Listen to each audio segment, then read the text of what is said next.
presented by Mathri Express Music.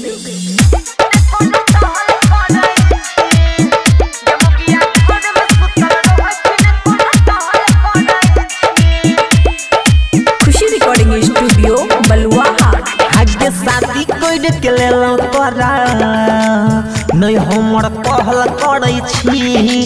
शादी कोई के लेलो तोरा नहीं हमर कहल करै छी। गे मुगिया घर में सुतल रहै छी नहीं कोनो टहल करै छी। गे मुगिया घर में सुतल रहै छी नहीं कोनो टहल करै छी।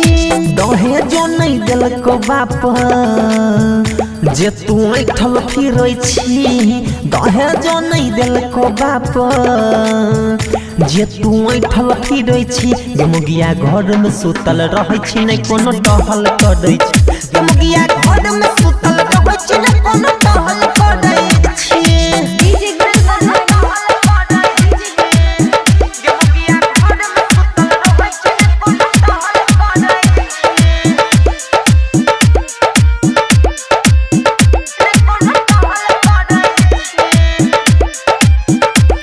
गई बन के महारानी खाली चौकी तोड़ै छी। हाँ चौकी तोड़ै छी।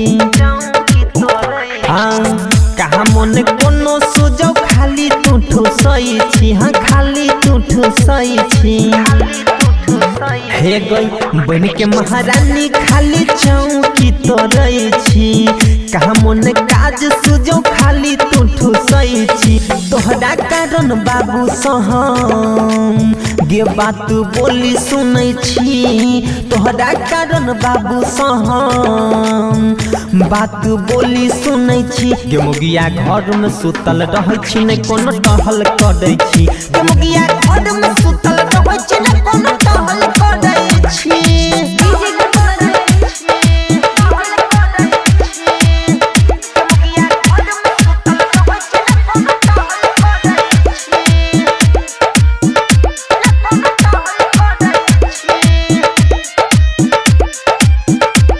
गई माही बाप लागो तोहर कुछो नहीं सिखैलक। हाँ कुछो नहीं सिखैलक। हाँ रही बोझ बनल हमारा माथा में साटलक। माथा में साटलक। हे गई माई बाप लागो तोरा कुछो नहीं सिखैलक। रही बोझ बनल हमारा माथा में साटलक। बे अमन के नहीं बात कनिको तू गई सुनल करै छी। बंसाराज के बात नहीं कनिको तू तो सुनल करै छी। गे मुगिया घर में घुसल रहै छी नहीं कोनो टहल करै छी। गे मुगिया घर में सुतल रहै छी नहीं कोनो टहल करै छी। खुशी रिकॉर्डिंग स्टूडियो बलुआहा।